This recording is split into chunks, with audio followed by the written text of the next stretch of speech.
Let's talk about facts. Now, here's the uncomfortable truth. Facts don't change people's minds. Why? Because people didn't use facts to build their opinions in the first place.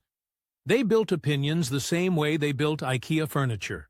Badly, with missing pieces, no instructions, and a lot of frustration taken out on the people around them. Most folks don't want information. They want affirmation. They use facts the way toddlers use broccoli. They push it to the side unless it's covered in cheese. Or bias. And if you show up with contradictory evidence, you're not seen as helpful. You're seen as dangerous, a killjoy, a truth terrorist, especially when your facts threaten their fragile worldview, or, worse, their power structure. Now, what happens when those facts you love so much start stepping on powerful toes? Well, that's when the real fun begins. Because if you've ever spoken out, publicly, and with evidence, against corruption in your city council, local police, or, God help you, national institutions, you're probably already on someone's list.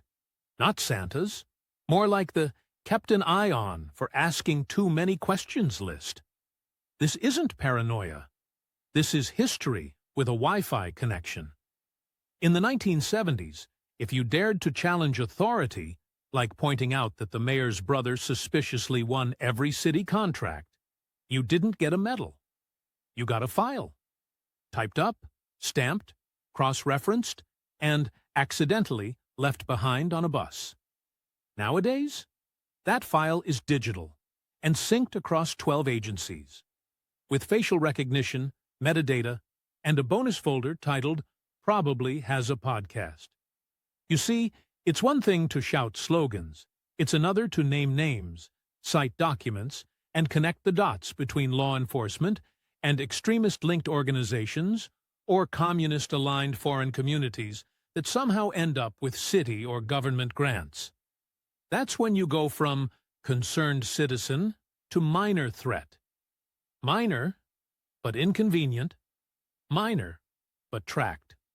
They can't take the risk, because your truth doesn't just make waves, it exposes deals, patterns, and networks built on silence.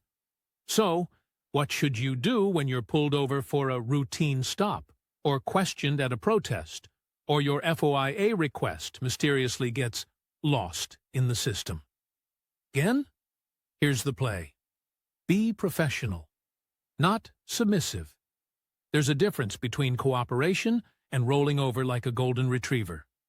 Ask questions. Ask for badge numbers. Ask for a supervisor. Ask like your civics teacher is watching. Because you do have rights. They do have protocols. And the second you start quoting policy, watch how fast they shift from confident to confused.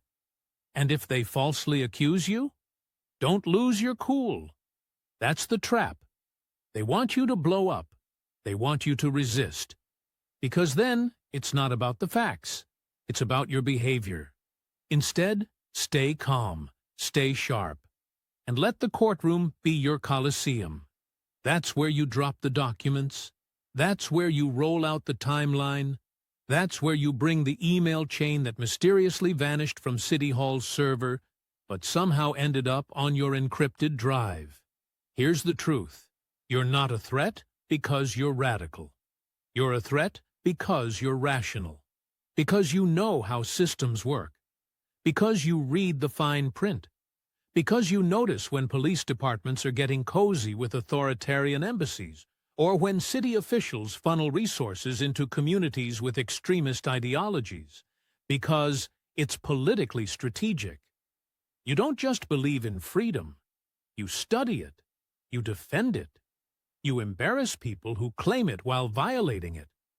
And in a world where silence is safe, your voice is the real revolution. Closing thought. So if you feel like you're being watched, profiled, or quietly punished for caring too much, it's not because you're crazy. It's because you're correct. And in corrupt systems, that might be the most dangerous thing you can be.